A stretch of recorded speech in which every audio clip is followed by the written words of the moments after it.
Are you down for this? If you're in the mood, we can take it to the moon. Just like a movie scene, table for two. No need to be fair, I want you instead.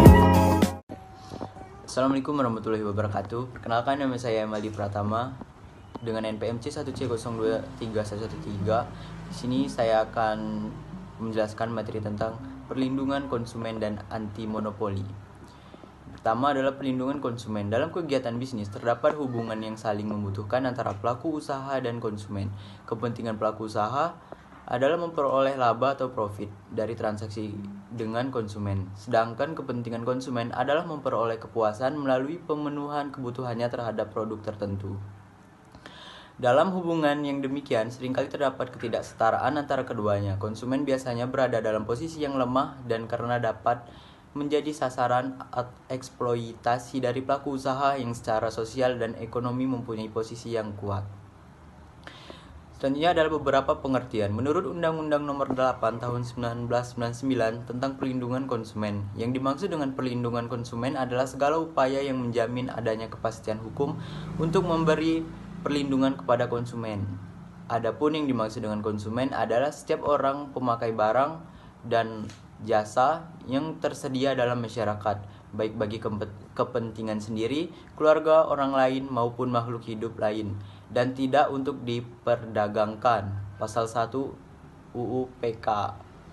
Dalam bukunya Pengantar Hukum Bisnis, Munir Fuadi mengemukakan bahwa konsumen adalah pengguna akhir atau end user dari suatu produk yang setiap pemakai barang dan atau jasa yang tersedia dalam masyarakat, baik bagi kepentingan diri sendiri, keluarga, orang lain maupun makhluk hidup lain, dan tidak untuk diperdagangkan. Yang kedua adalah asas dan tujuan perlindungan konsumen.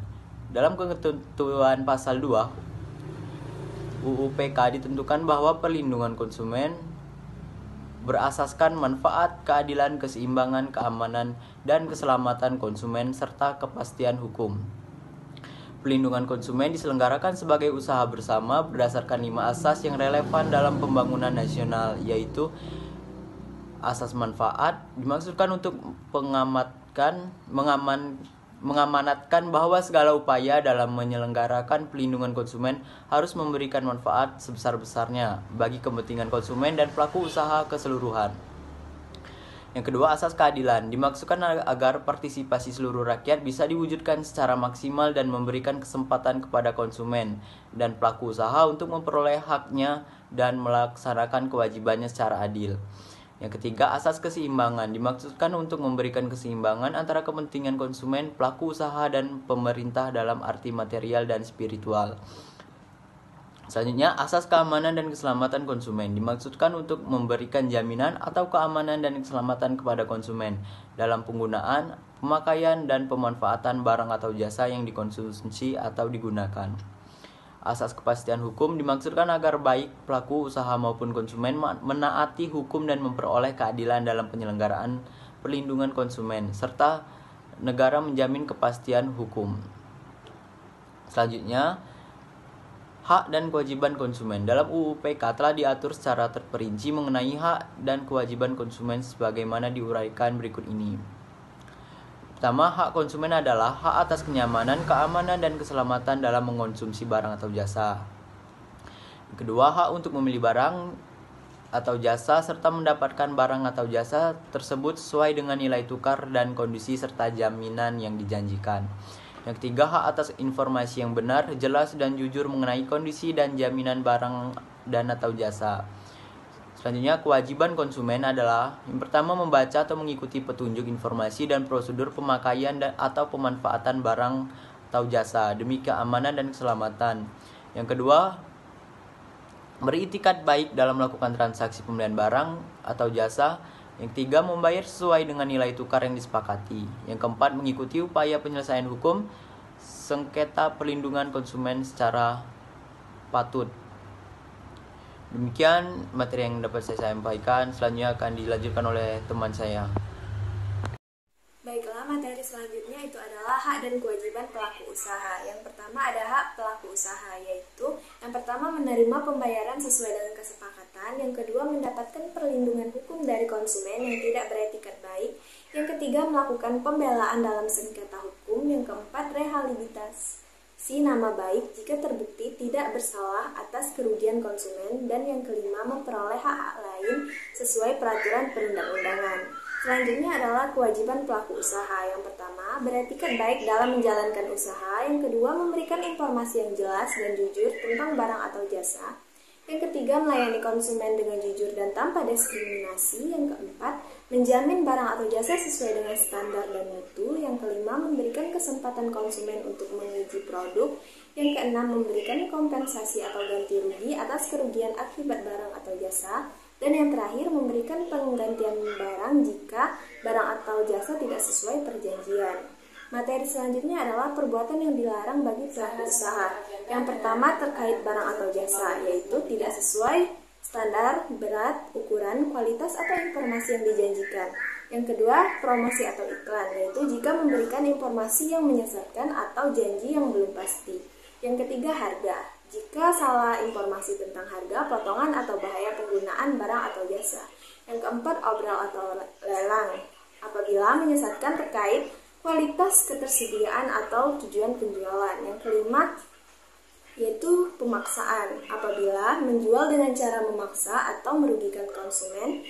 Dan yang terakhir, jika klausa baku yang tidak wajar, yaitu apabila mengalihkan tanggung jawab atau membuat perjanjian sepihak yang merugikan konsumen.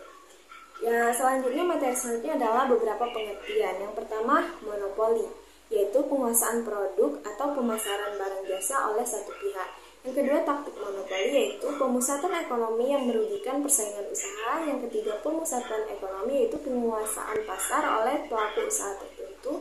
Yang keempat, posisi dominan, yaitu ketidakhadiran pesaing yang signifikan di pasar tertentu. Yang kelima, yaitu persaingan usaha tidak sehat, yaitu persaingan yang melawan hukum, tidak jujur, atau menghambat pelaku usaha lain.